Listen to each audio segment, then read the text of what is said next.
būti mylimiems, mylėti save, vat tai mes turim išmokti. Vat kad mes būtume mylimi, mes pirmiausiai turim pamilti save. Tol, kol mes nemylim savęs, yra labai, labai sudėtinga pritraukti tas, kuris tikrai mylės. Tai yra tokie vienetiniai atvejai, kad jie beveik nepasitaiko. Jie tikrai beveik nepasitaiko.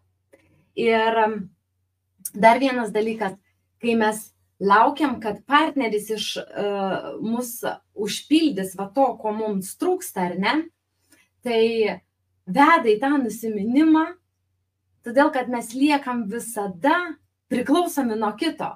Reiškia, jeigu man kažko trūksta, tai kažkas tik kitas gali man padėti.